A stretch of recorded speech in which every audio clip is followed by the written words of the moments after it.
trouve que c'est très bien, c'est organisé d'une façon impeccable et puis le cadre il est tellement beau que ça aide aussi.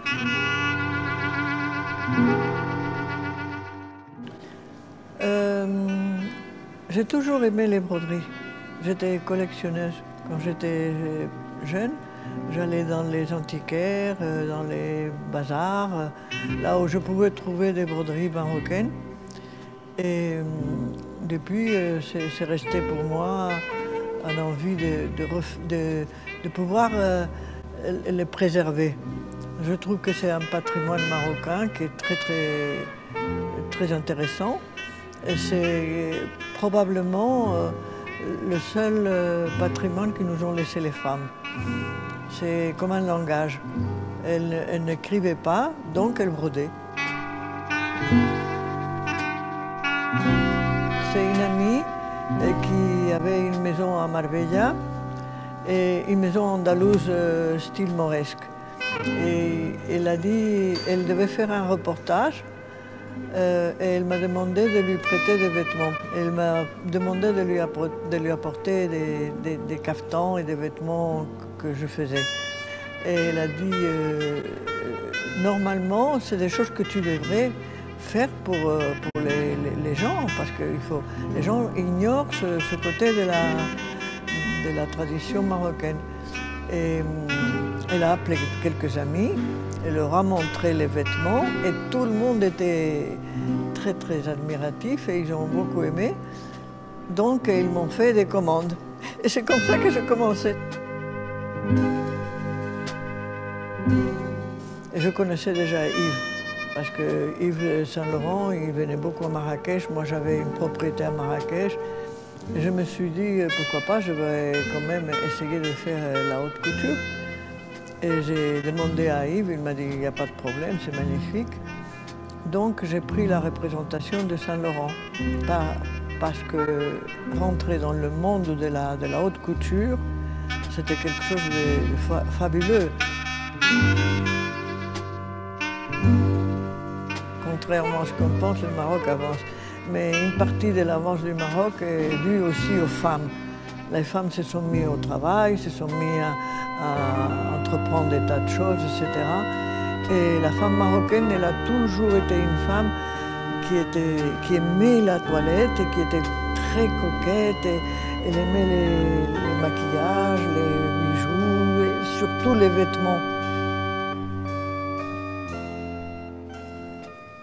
Cela, c'est une chouïka particulièrement intéressante à cause de la difficulté de faire cette treillis comme ça et puis de faire des fleurs. Ça, c'est des femmes qui font ça et elles avancent 5 cm par jour.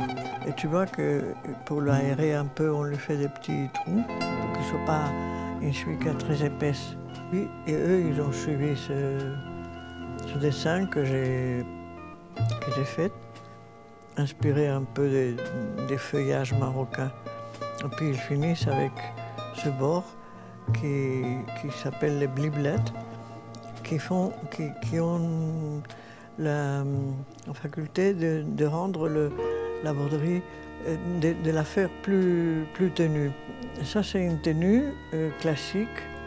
Elle a la tfina c'est ça qui est bien, c'est qu'il y a la tfina qui est très riche, le kaftan, le mis qui est plus léger.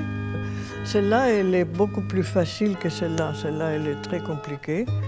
Elle est beaucoup plus riche, plus large, plus riche. Le dessin est beaucoup plus élaboré. Moi, je fais des tferat, c'est-à-dire des petites nattes.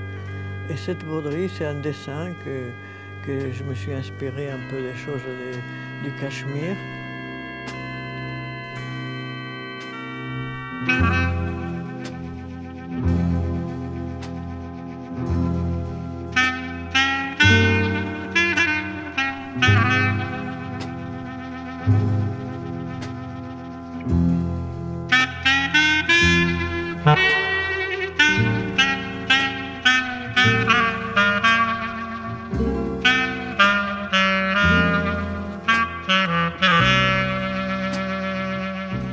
le message que je passe aux femmes, c'est qu'elles travaillent.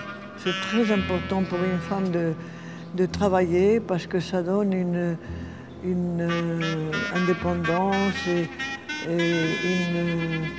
une richesse. C'est très enrichissant de travailler et de s'émanciper dans la vie. Voilà.